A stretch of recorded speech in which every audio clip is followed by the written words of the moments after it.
Okay, we'll go ahead and get started. It's wonderful to be with you today. If I haven't met you, my name is Terry Stirk, and I'm here for our Monday motivation on Friday.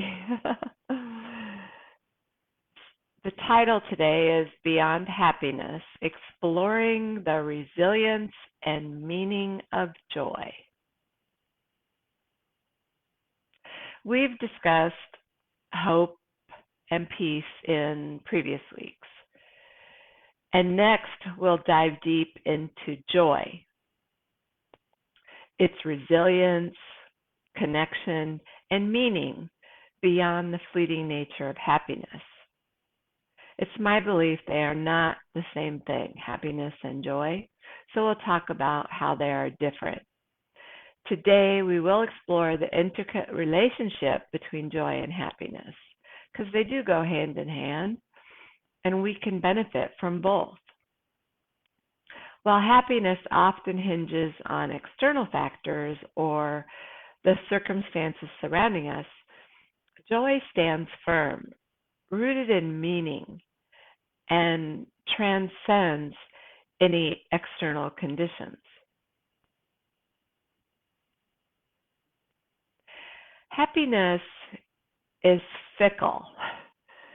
It is influenced by external factors.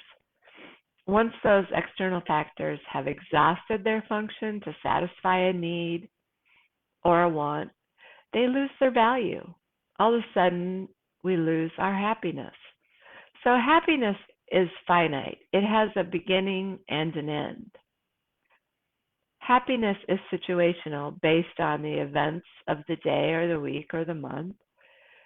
I'm happy, for example, sitting and reading a book or playing a game with my family. Through my own recovery from cancer, I realized that joy is forever in my heart. Joy, on the other hand, compared to happiness, is grounded on the meaning, not the function to satisfy a need or want. It is not fueled by acquiring or having simply a certain state. That's why joy can linger for as long as there is meaning, and meaning lingers regardless of its manifestation of it. Because it's grounded on meaning, the value of it lingers too. Meaning cannot be exhausted. It is infinite. It can go on forever. It can go on forever if we choose to make that happen. I find joy in my spirit, in my soul. The sun shining on a cold winter day reminds me of the joy I feel, on that day and every day. Having faith in a bright future brings me joy. Belief in something larger than me keeps me grounded and joyful. For me, it's my faith in God. Whatever it is for you, find that joy in your heart. This is one contention we have nowadays, especially when we attribute pursuit of the fullness of our lives to happiness. It is more or less associated with the acquisition of finite things, finite realities. At least that's what all the commercials would like us to believe. If we wear this sweater, or if we buy this coat, or if we buy this electronic, we're going to be happy. But truthfully, we end up depressed to our own demise. Happiness is fickle, moved by external things that are not finite. With joy, even when the function to satisfy is exhausted because it is not controlled from the outside or by external circumstances, it is moved from within by the heart. As such, that joy usually is qualified as inner, it's inside us. It's our inner joy. It is deep seated because of the meaning we each hold in our heart. It is never overwhelmed, never exhausted, never enduring. It's intangible as it is infinite. No external things can take control of it, not if you choose to hold on to it tight. We only give up joy when we decide to let it go or to change the meaning, which is more likely as it is deep seated. It's something unconscious or difficult to give up or change. And so it lingers. It is formidable in that joy can inspire fear or respect through being impressively large, powerful, or intense or capable. Joy is exciting, almost magical. Let's break this down and apply it to our lives. A lot of what I said is the science behind the studies of happiness and joy. So, what do we do with this information? What if life was always happening for you, not to you? There would be an awakening in your heart and your soul, a determination in your mind, and a strength in your body. Hey, repeat after me. I am the most powerful I have ever been.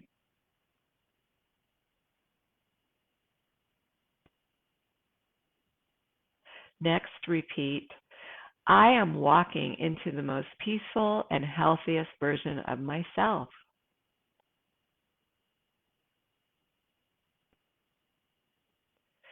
Everything I desire is on its way.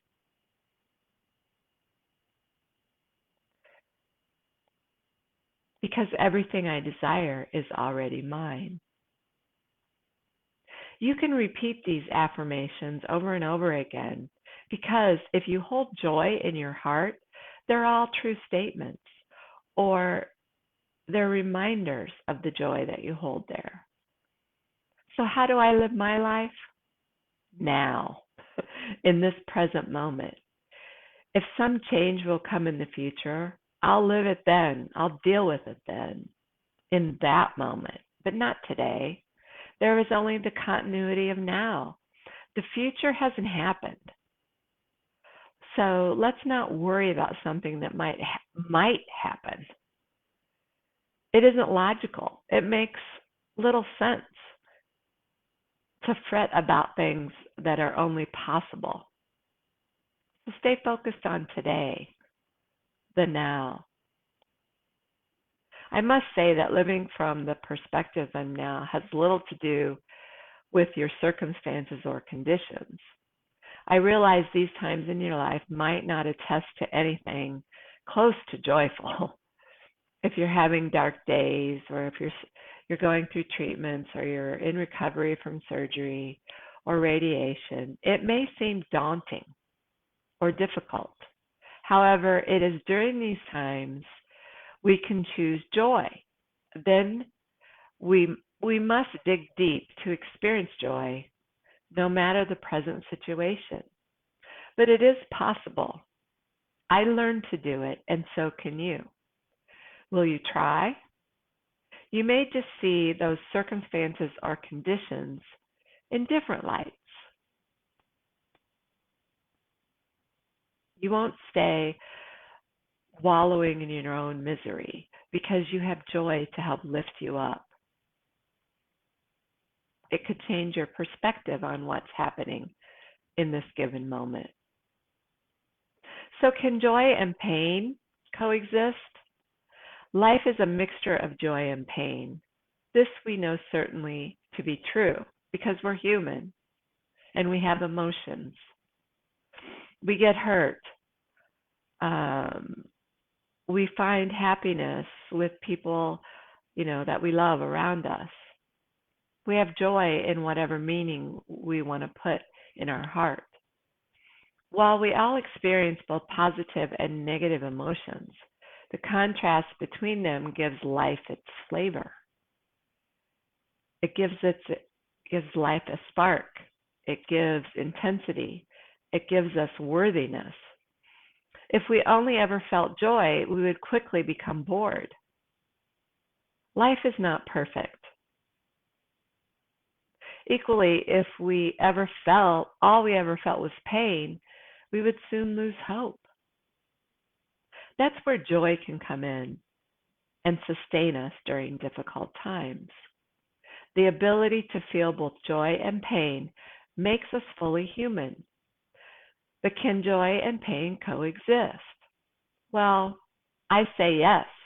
Have you ever felt pulled to wallow in your pain rather than seek joy to help ease your pain? I've been there. That woe is me complex. It happened while going through my own cancer treatment. Sometimes I felt because I had cancer, the world expected me to be miserable. Also, I've heard from some of you that you felt ignored by people who didn't want to acknowledge your cancer or all that you are going through. Those things are hurtful, but the way to get through them is to access your joy.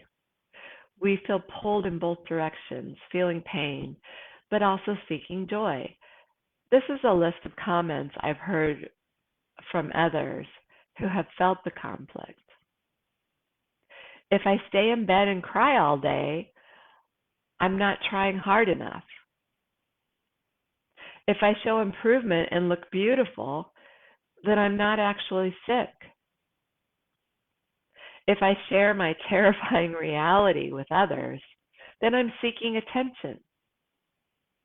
If I keep to myself and pretend that everything is okay, then I'm not actually sick. If I smile or laugh, then I'm not in pain. If I'm anxious or angry or stressed, then I'm in more pain than some people around me can tolerate. Each of these are examples of that tug and pull and push of pain and joy coexisting in the same situation. Can you add to the list? In reality, much evidence suggests that joy and pain do coexist. I'm not making this up, it's scientifically shown. For example, many people who have experienced great tragedies or trauma also report feeling intense moments of joy. While it may seem counterintuitive, joy and pain often come from the same place, the same emotion. One is just negative and the other is positive. They are both a result of our capacity for love and connection. When we love deeply, we open ourselves to the delight of happiness and the anguish of heartache. This ability to love fully allows us to experience the full range of human emotions. Consequently, it is not surprising that joy and pain go hand in hand. Of course, there are times when the pain feels overwhelming. I understand that. And it can be difficult to see any joy in our lives. But even in the darkest times, there will always be moments of love and laughter to sustain us. So while joy and pain may seem like opposite ends of the spectrum, they are actually two sides of the same coin. Without one, we could not truly appreciate the other. So when dark days do happen, and they will, we know that. It can be difficult to find joy. A few years ago, I made the decision to hold joy in my heart. When life is upside down, the stress and anxiety is in my head. My mind takes me places I do not need to go. Again, it's that woe is me mentality. I recognize that my heart is where I access my spirit. For me, it is my faith, my source of joy. What is your source of joy? Define it, name it. Then you can grab onto it when it's needed. During dark times, it is joy that I call upon for comfort to know this too shall pass. Holding on to joy doesn't mean I never feel pain or sorrow. Oh boy, do I. I've actually had situations this week that brought on those feelings of sorrow and pain. It just means I have something to anchor me during the tough times. When we can access our joy, we can get through difficult times. No one except for you knows what it's like to be in your shoes. And that's okay. Your reality is unique to you. And nobody can take that away from you. You don't have to justify it or explain it. What other people think doesn't matter. The experience you're going through is your story. All that truly matters is how you feel and how you cope when challenges come your way. If goals or experiences put too much pressure on you, let them go. Change course if you can't get through it. Find another solution, whatever it needs to be. Do what feels right for you at the moment, even if it doesn't make sense to anyone else. You are the only one who knows what you need or trust, so trust yourself. Be kind to yourself. Find your source of joy to hold in your heart. When you focus on hope, peace, and joy, you will find love, love of yourself, and love of others. I have my Advent candle here, and I'm going to go ahead and light the love candle since this is our love weekend. On Sunday, our love week will begin. So now I've lit all 4 candles, hope, peace, joy, and love, because they're all intertwined. One feeds the other. If we have hope, we can find peace. If we have peace, we can find joy. If we have joy, we can find love, love of yourself and love of others. So I offer you my heartfelt love this holiday season. I'm cheering you on. Have a great weekend and holiday week.